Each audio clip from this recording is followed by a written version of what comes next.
बताते हैं कि ये मॉडल कितना अच्छा है, ठीक है। ये सारी चीजें हम अभी देख चुके हैं।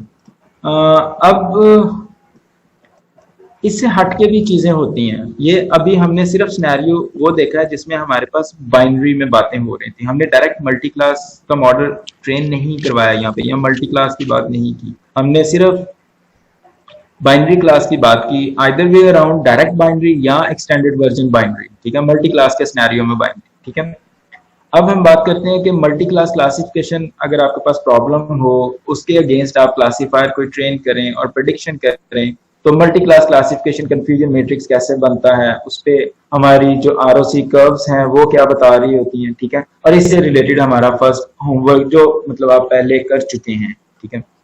अच्छा, मल्टी क्लास क्लासिफिकेशन और उससे हटके हम जो ज्यादा मतलब इंटेंसिवली बात करेंगे वो इस पे बात करेंगे कि what is cross validation, why cross validation is important.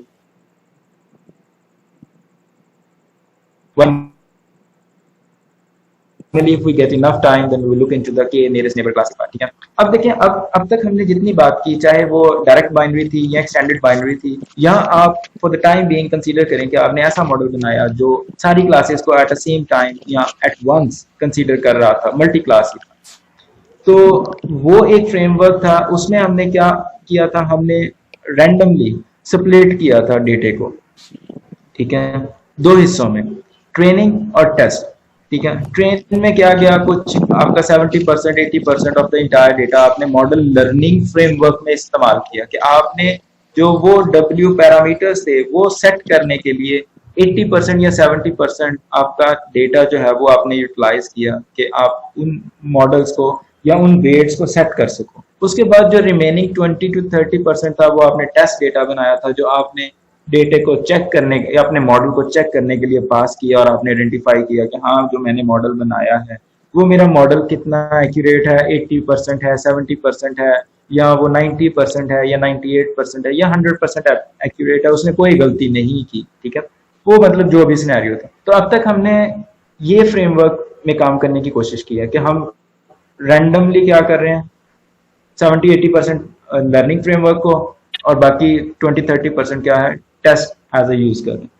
लेकिन ये जो मॉडल होते हैं आपके जिसमें रैंडम स्प्लिट हो रही होती है ओनली वंस, ये मॉडल रिलायबल नहीं होते। इनको ज्यादा मतलब हम लोग ऑथेंटिक मॉडल्स नहीं मानते। क्यों नहीं मानते? क्योंकि इसमें देखें, एक चीज सिर्फ एक मरतबा क्लासीफायर को दिखाई जा रही है या मॉडल की लर्निंग में हो रही है, वो दूसरी मरतबा उसे चांस ही नहीं मिल रहा उन चीजों के साथ देखने का या खेलने का। इसकी एग्जांपल आप ऐसे ले सकते हैं कि जैसे मैं आपको मशीन लर्निंग की कोई एक चीज एक ही मरतबा दिखा के निकल जाऊंगा, फिर बाद में आपसे कहूँ, या मैं आपको स्किप कर जाऊँ वो चीज, मतलब ये जैसे ऑब्जेक्टिव्स लिखे, मैं इसकी स्लाइड पढ़ता नहीं हूँ, आपका तो देख लो एक मरतबा, and then I moved on, and then at some point मैं मतलब अगली किसी स्लाइड में जाके आपसे पूछ लेता हूँ रैंडमली, अच्छा ऑब्जेक्टिव्स में कितने पॉइंट्स थे? 5 पॉइंट्स थे। अच्छा कौन कौन से 5 पॉइंट्स थे? आपको तो नहीं याद, क्योंकि हमने इन पे इंटेंसिव डिस्कशन की ही नहीं है अभी। तो वो इंटेंसिव डिस्कशन का जो पोर्शन है वो मिस होता है आपके स्ट्रेट क्लासीफायर्स में, ठीक है। तो स्ट्रेट क्लासीफायर कोई टर्म मशीन लर्निंग की नहीं है, मैं मतलब अपनी तरफ से ये ऐड कर रहा हूँ। तो जो ऐसे मॉडल्स होते हैं उनमें रिलायबिलिटी नहीं होती। क्यों नहीं होती? क्योंकि उस मॉडल ने उस चीज को एक ही मरतबा देखा और निकल गया, उसके गलती करने के चांसेस जो हैं वो तकरीबन 60 to 70% होते हैं, कि जब आप उसे नई चीज देंगे वो 60 to 70% चांस है कि वो उसे मिस इंटरप्रेट करेगा, ठीक है, उसे उस चीज की समझ नहीं आएगी। तो उस चीज को ओवरकम करने के लिए हमारे पास मशीन लर्निंग में मैकेनिज्म होता है कि आप क्रॉस वैलिडेशन में जाते हैं, आप उस चीज को बार बार चेक करते हैं, आप उस डेटे पे बार बार मॉडल को ट्रेन करवा रहे हैं, ठीक है, विद डिफरेंट फ्लेवर्स, उसी डेटे के डिफरेंट फ्लेवर्स पे। डिफरेंट फ्लेवर से मतलब ये है कि आप उसका कुछ हिस्सा देते हैं, कुछ छुपा लेते हैं, फिर उसे कहते हैं अच्छा जो मैंने छुपाया था इस पे बताओ क्या, इसमें बताओ क्या था। फिर आप उसको उसमें से कुछ रैंडमली उठाते हैं, कुछ रैंडमली छोड़ देते हैं, फिर उसे पूछते हैं अच्छा आप बताओ अब क्या था। फिर आप रैंडमली कुछ उठाते हैं नया, फिर उससे उसी डेटे में से कुछ जो रिमेनिंग होता है वो देते हैं, पूछते हैं अच्छा आप बताओ क्या था, ठीक है। तो पोर्शन वही है एक्चुअली 70-30, ठीक है, या 80-20, लेकिन वो एज इट इज पास नहीं होता। अब वो जो 20-30% डेटा हम at once after once training हम पास करते थे उसे हम रिजर्व कर लेते हैं, वो 20-30% हम बिल्कुल छुपा लेते हैं, ठीक है। अब बाकी जो 70-80% होता है उसे हम 100% कंसीडर करते हैं, ठीक है, क्लासीफायर के लिए। अब उस 100% पे हम नंबर ऑफ क्रॉस वैलिडेशंस, जितनी आपने क्रॉस वैलिडेशंस करनी होती है उसके उतने स्प्लिट करते हैं, उतने उसके क्या करते हैं, पीसीज बनाते हैं इक्वली। कि आपके पास लेट्स सपोज 70% था जो 100% का था, 30% आपने छुपा लिया, अब आपके पास 70% टोटल पॉपुलेशन है जो हम कंसीडर करते हैं ट्रेनिंग फ्रेमवर्क में 100% for the cross validation process. अब 100% के हम चार मतलब करना चाह रहे हैं क्रॉस वैलिडेशन, तो हम क्या करेंगे, उसे 25%, 25%, 25% एंड 25% के चार उसके क्या बनाते हैं, पोर्शंस बना लेते हैं या स्लाइस कर लेते हैं उसे चार हिस्सों में। अब हम क्या करते हैं, अब हम कहते हैं कि जो पहले 3 पोर्शन है वो भाई ले लो, इस पे ट्रेनिंग करो, जो चौथा पोर्शन है वो फिर हम टेस्ट में इस्तेमाल करें, ठीक है। एक मॉडल बना लिया, फिर हम क्या करते हैं, दूसरा मॉडल बनाते हैं, ये भी लूप चल रहा है। उसमें क्या करते हैं, हम देते हैं अगले 3 पोर्शन, पहला रिजर्व कर लिया, पहला छुपा लिया, अगले 3 स्प्लिट जो थे वो उसे दिए, उसे क्या ट्रेन करो, फिर पहले पे उसे टेस्ट किया, फिर क्या किया, पहला, तीसरा और चौथा पोर्शन दिया, ठीक है, उस पर ट्रेनिंग की, जो दूसरा पोर्शन था उस पर टेस्ट किया, फिर इसी तरह तीसरा छुपा लेते हैं, पहला, दूसरा और चौथा देते हैं, ट्रेन करवाते हैं, तीसरे पे उसे टेस्ट करवाते हैं, ठीक है। इसी तरह फिर क्या करते हैं, चौथा छुपा लिया, पहले तीनों पे करवा लिया, ये आइट्रेशन फर्स्ट पे आ गया, तो यहाँ पे आके आपकी आइट्रेशन क्या होती है, रुक जाती है। अब क्या हुआ, आपके पास उसी 70% डेटे के अगेंस्ट कितने मॉडल बने, 4, ठीक है। अब वो चारों मॉडल हम स्टोर करवा लेते हैं, या एक तरीका ये है कि हम उन चारों को यूटिलाइज करते हैं, ठीक है, as it is for the data that we hide at a very first step. जब हमने 100% को 70-30 में सेपरेट किया था, उस टाइम जो 30% हमने छुपाया था उसको लेके आते हैं। अब क्योंकि हमने उस 70% को 100% कंसीडर करके 4 मॉडल डिफरेंट बना लिए, अब हम उन मॉडल्स को कहते हैं अच्छा भाई तुमने बड़ी इंटेंसिव लर्निंग कर ली है, इस डेटे को डिफरेंट एंगल्स से तुमने देखा है, डिफरेंट एंगल्स से तुमने इसे टेस्ट किया, अब मैं तुम्हें एक बिल्कुल ब्लाइंड डेटा दे रहा हूं जो तुमने पहले कभी नहीं देखा, लेकिन इसके फीचर्स सिमिलर हैं जो तुम देख चुके हो पहले। तो अब हमें बताओ या बताओ कि ये 30% डेटा किन किन क्लासेस से बिलोंग करता है। तो एक प्रोसेस तो ये है कि हम उन चारों मॉडल्स को वो data at the same time pass करवाते हैं, फिर देखते हैं कि कौन सा मॉडल बेहतर परफॉर्मेंस दे रहा है, उस मॉडल को हम पिक करते हैं, उसकी एक्यूरेसी हम रिपोर्ट कर देते हैं या उसके स्टैटिस्टिकल टेस्ट को हम रिपोर्ट कर देते हैं। एक ये होता है तरीका। दूसरा तरीका ये होता है कि उन चारों में से हम वो मॉडल पहले ही सिलेक्ट कर लेते हैं जिसने ट्रेनिंग के दौरान या के फोल्ड वैलिडेशन के दौरान हमें बेस्ट परफॉर्मेंस दी होती है। मतलब 4 मरतबा 4 मॉडल बने, हर मॉडल ने उन सब पे टेस्ट हुआ, उन सब पे ट्रेन भी हुआ, टेस्ट भी हुआ, तो जिसकी एक्यूरेसी सबसे अच्छी थी हमने उसको पिक किया और जो हिडन डेटा था वो उसे पास किया और उसकी एक्यूरेसी रिपोर्ट कर दी। ये 2 डिफरेंट तरीके हैं, ठीक है। तो ये है हमारा क्रॉस वैलिडेशन का प्रोसेस, ठीक है। वाई इट इज इंपॉर्टेंट ये मैंने आपको बता दिया क्योंकि वो मॉडल रिलायबल नहीं होते। क्रॉस वैलिडेशन का जो मॉडल होता है वो हमारा बड़ा रिलायबल और ऑथेंटिक होता है क्योंकि ये आपके पास उसकी मिन और मैक्स थ्रेशोल्ड के साथ बता रहा होता है कि भाई एक्यूरेसी की फ्लक्चुएशन मैक्सिमम इतनी हो सकती है इतने फोल्ड्स में, ठीक है। अब डिफरेंट वेरिएंस क्या है वो हम देखते हैं अभी, ठीक है, और फिर बाद में KNN पे बात करेंगे अगर टाइम मिला तो। अच्छा, मॉडल एवेल्युएशन, इसमें हम बड़ी इंटेंसिव बात कर चुके हैं, ठीक है। अब मैंने वैलिडेशन स्प्लिट की जो बात की थी, जो इनिशियली हम देखते आ रहे हैं वो ये देखते आ रहे हैं 50% या 50% की स्प्लिट कर लें, 70-30 की कर लें, 80-20 की कर लें, जितनी भी कर लें, मतलब ये हमारी नॉर्मल स्प्लिट है, ठीक है। इनिशियल स्टेज में हम ये करनी पड़ती है। अब हम एक तो तरीका ये है कि हम स्ट्रेट क्लासीफायर यूज करते हैं जिसमें हम कहते हैं कि जो मैंने ट्रेनिंग के लिए रखा है उस पर ट्रेन करना है और जो मैंने टेस्ट के लिए रखा उस पर राइट अवे टेस्ट कर लो। एक तरीका ये है। दूसरा तरीका क्या है कि इसमें जो हमारा जो ऑरेंज काइंड ऑफ पोर्शन है इसे हम शुरू में ही छुपा देते हैं, ठीक है। इसे हम मॉडल को दिखाते ही नहीं है या हमारे मतलब मैकेनिज्म को या हमारी कोडिंग को इसका पता ही नहीं है ये है क्या। अब जो बाकी हमारे पास वो ब्लू कलर का एरिया है उसे हम यूटिलाइज करते हैं, उसे हम कंसीडर करते हैं कि ये 100%, ठीक है। और फिर उस पे हम क्या करना शुरू करते हैं, के फोल्ड लगाते हैं। अब ये हमारा अज्यूम करते हैं कि ये हमारा टोटल डेटा था जो हमारा ट्रेनिंग का था, ठीक है। यह हमारा टोटली डेटा, इसके हम क्या करते हैं, मैंने कहा जी मैंने 5 फोल्ड बनाने हैं, ठीक है, तो मैंने इसे 5 इक्वल जो पार्ट्स हैं उनमें डिवाइड कर लिया, ठीक है। उसके बाद मैंने क्या किया, ये एक पोर्शन मैंने छुपा लिया टेस्ट फोल्ड के लिए फर्स्ट आइट्रेशन में, पहले 4 मैंने किस पे दिए, ट्रेनिंग मॉडल को दिए कि भाई लर्न करो, फिर 5वें मैंने उसे क्या किया, टेस्ट किया, ठीक है। इसी तरह दूसरी आइट्रेशन में मैंने क्या किया, मैंने पहले 3 दिए और हमने 5वें को मैंने पास करवाया और चौथे को मैंने क्या किया, हाइड कर लिया, ठीक है, उसमें मैंने बाद में टेस्ट करवाया। इसी तरह मैं करता जाऊंगा, थर्ड आइट्रेशन में मैं थर्ड को छुपा लूंगा, बाकी सारे दूंगा, ठीक है। फोर्थ आइट्रेशन में मैं सेकंड को छुपा लूंगा, फिफ्थ आइट्रेशन में फर्स्ट को छुपा लूंगा। अब के फोल्ड फिफ्थ था, मतलब के इज इक्वल टू 5 था, तो हमारी कितनी आइट्रेशन चलेंगी, 5, और पांचों में क्या हुआ, एक एक मरतबा मैंने अपने टेस्ट डेटा को छुपाता गया, ठीक है। अब मेरे 5 मॉडल बन चुके हैं। अब मैंने ये जो अपना सेव किया था यहाँ पे ऑरेंज कलर का जो पोर्शन मैंने स्टोर रखा था या हाइड रखा था, अब मैं इस जो आफ्टर 5 आइट्रेशन मैंने जो मॉडल बनाए इनको 2 तरीकों से मैं देखे वो टेस्ट करूंगा कि बताओ मुझे क्या एक्यूरेसी है। और आप मतलब प्रैक्टिकली इस चीज को ऑब्जर्व करें, जब आप इम्प्लीमेंटेशन करने जाएंगे तो एक स्ट्रेट क्लासीफायर की एक्यूरेसी होगी और एक क्रॉस वैलिडेटेड क्लासीफायर, उसी क्लासीफायर की उसी डेटे पे क्रॉस वैलिडेशन में एक्यूरेसी और स्ट्रेट में एक्यूरेसी आप देखेंगे कि दोनों में बहुत फर्क आएगा आपको, ठीक है, और ये विजिबल फर्क होगा। तो आप ये मतलब प्रैक्टिस करके देख सकते हैं खुद से, ठीक है। के फोल्ड क्रॉस वैलिडेशन में हमारे पास एक और मतलब होता है, एरर कंप्यूट करते हैं हम देखते हैं कि how accurate our model is and how much it is producing actually error, ठीक है, कि ये एरर कितना प्रोड्यूस कर रहा है और इसकी एक्यूरेसी क्या है, ठीक है।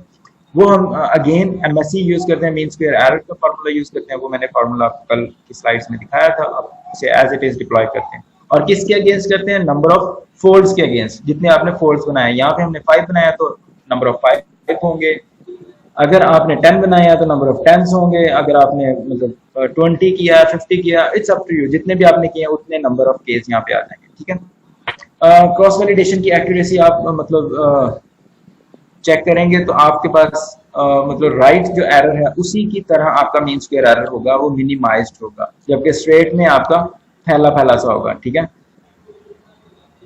ये नीचे उसका मतलब एक्सप्लेनेशन भी है कि अगर आप वैलिडेशन अप्रोच मतलब किस तरह यूज करते हैं तो इस तरह का एरर आएगा, अगर आप 10 क्रॉस वैलिडेशन के रिजल्ट देखते हैं मीन स्क्वायर एरर में तो किस तरह का आएगा, ठीक है।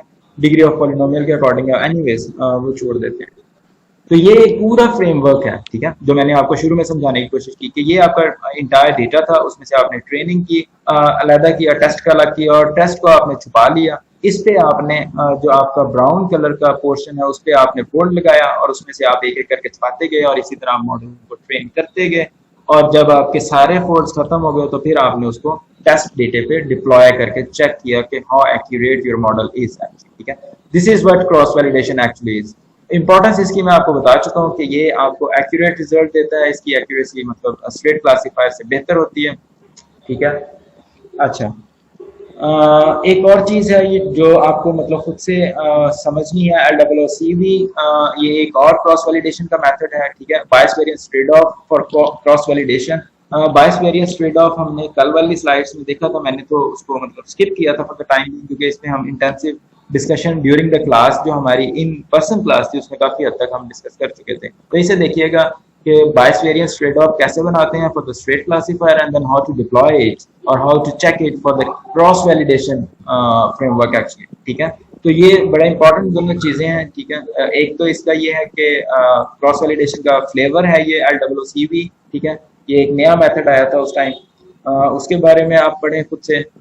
rather going a random split, आप इस मतलब मेथड के थ्रू स्प्लिट करें तो फिर देखें क्या फर्क आता है, और अगर आप रैंडमली स्प्लिट करते हैं तो उसमें क्या फर्क आता है, ठीक है। इसी तरह बायस और वेरिएंस का ट्रेड आप निकाल के देखिए। बिग डेटा पर इस पे हम इतनी टाइम ज़ाया नहीं करेंगे। अच्छा अच्छा, अब दूसरा हमारा टॉपिक यहाँ पे कोई था आज का, what are the different variants, k nearest neighbor classifier, but it says dimensionality reduction। अच्छा, dimensionality reduction को फिलहाल हम छोड़ते हैं, इस पे हम जब वो करने आएंगे dimensionality reduction के methods तो तब हम देख लेंगे। अच्छा, k nearest neighbor classifier, classifier की हम बात करते आ रहे हैं, classify classify classify classify. Classification का कोई मैकेनिज्म भी होना चाहिए। अभी तक हमने सिर्फ वो एक सिंपल एग्जांपल देखी थी, हमने वेट्स दिए और वेट्स को हम आइटरेटिवली अपडेट करते जा रहे हैं। तो वो वेट्स एक्चुअली आइटरेटिवली अपडेट कैसे होते हैं, वो आप विजिबल जो देख सकते हैं विजिबली, वो एसवीएम में देख सकते हैं। के नियरेस्ट नेबर क्लासीफायर में ऐसी कोई चीज नहीं होती, ऐसे वेट्स नहीं होते, इसमें सिर्फ एक पैरामीटर होता है जो कि के आपको ट्यून करना पड़ता है, ठीक है। इसमें भी दो तरह के मतलब प्रोसेस होते हैं कि आपका मतलब के nearest neighbour classifier for linear space and non linear space, ये दोनों स्पेसिस में एक ही तरह काम करता है, इसमें कोई मतलब डिफरेंस नहीं है। आइदर आपका डेटा लीनियरली सेपरेबल है या नॉन लीनियरली सेपरेबल है। Apart from that discussion KNN works in the same fashion, ठीक है। अब हम इमेजिन करते हैं कि हमारे पास दो तरह की क्लासेस थी या दो तरह का डेटा था, बाइनरी क्लासिफिकेशन है और हमने इसको क्लासिफाई करना है। फॉर द टाइम बीइंग ये हमारे पास ट्रेनिंग डेटा है, ठीक है। मतलब ट्रेन डेटा है जिसमें हमने के नियरेस्ट नेबर क्लासिफायर ट्रेन कर लिया है, ठीक है। के नियरेस्ट नेबर क्लासिफायर किसकी बेस पे ट्रेन होता है, नंबर ऑफ केस आपके सेलेक्ट करने होते हैं that you have to set ह्यूरिस्टिकली।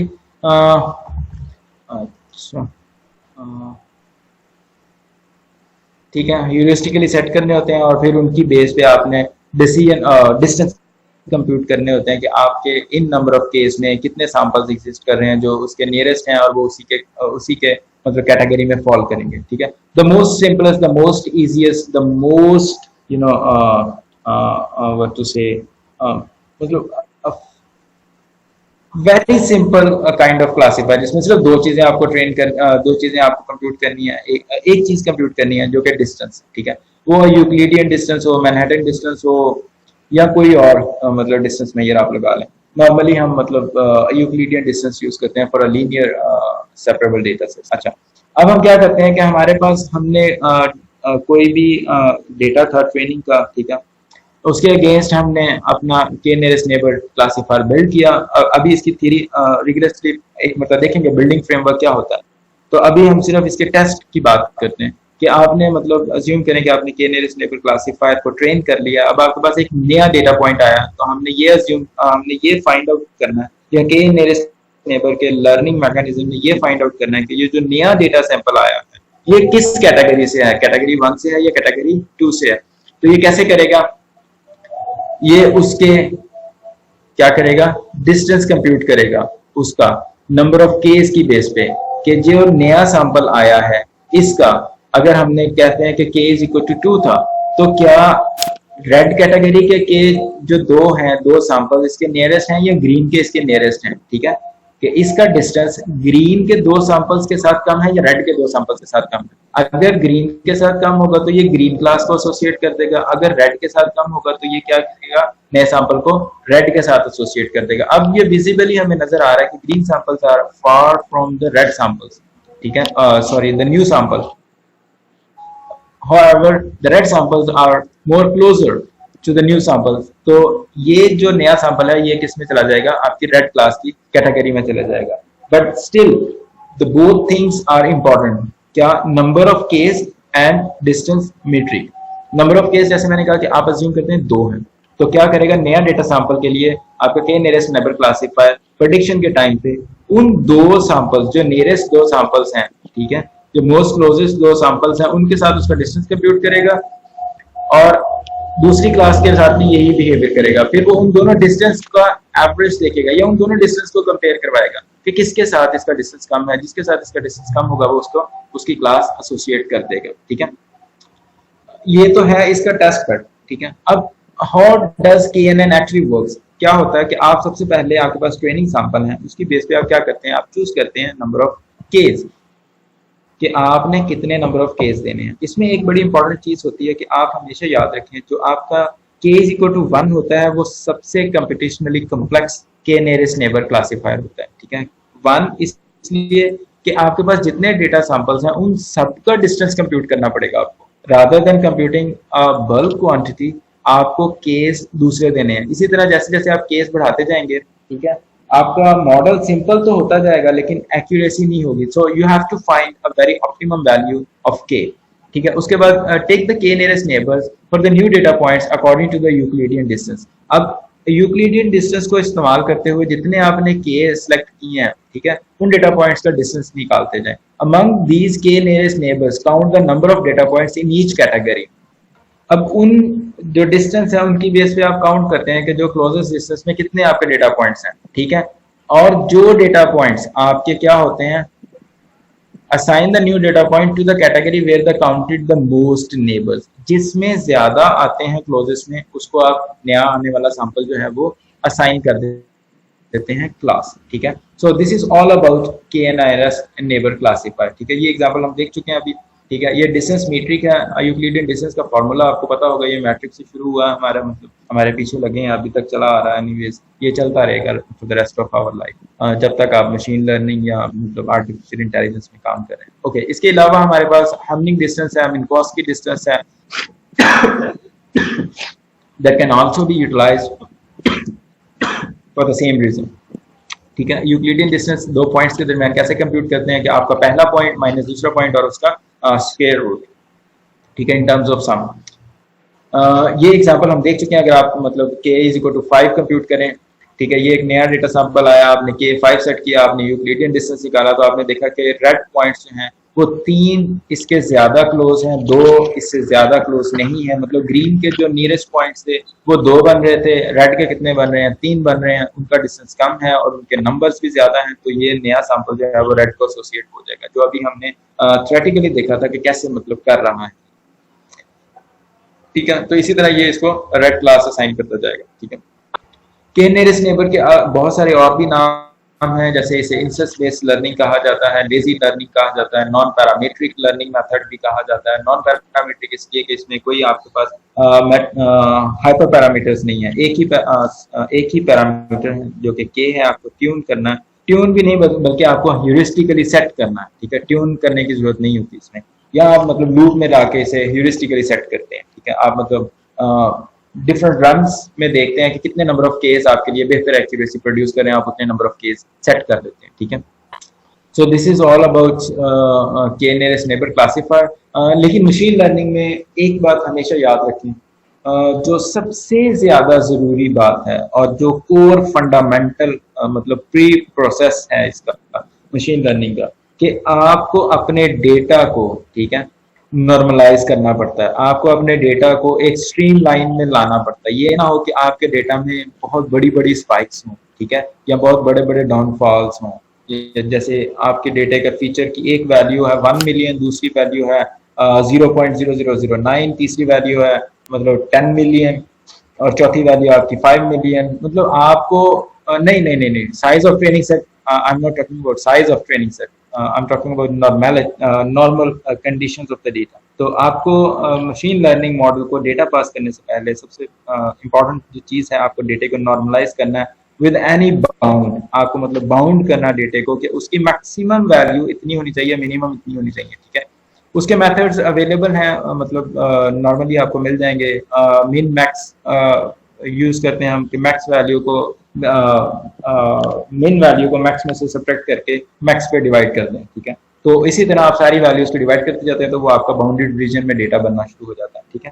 तो normalisation is the most important thing.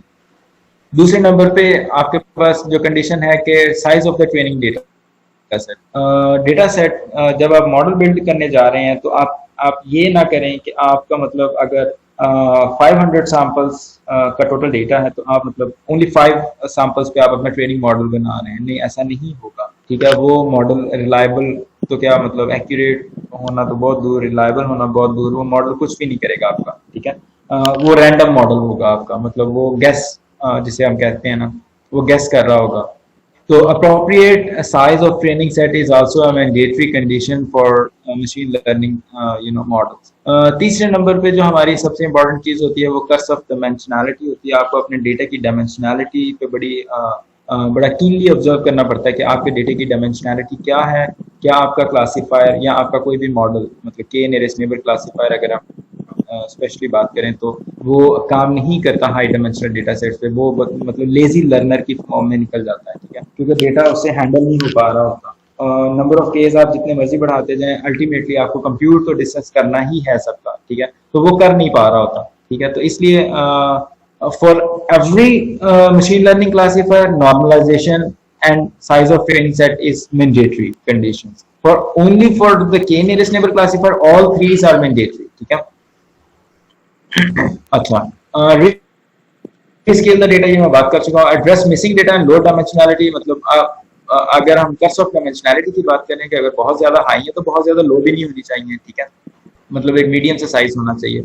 और तीसरी जो मोस्ट इंपॉर्टेंट एक और चीज है तो वो ये है कि आपके डेटे में कोई मिसिंग वैल्यूज नहीं होनी चाहिए, जैसे इंफिनिटी है, नैन है. ठीक है, जब आप मशीन में डेटा को अपलोड करते हैं तो अक्सर हमारे पास ऐसी वैल्यूज आ जाती हैं, इंफिनिटी जिसे हम नैन कंसीडर करते हैं, या कोई वैल्यू गिवन ही नहीं है. ठीक है, तो इन चीजों को बड़ा कीनली आप लोगों को ऑब्जर्व करना पड़ेगा कि ऐसी चीजें ना हो आपके data set. Okay, so these were objective. What is actually cross validation, why cross validation is important, हमने बात कर ली.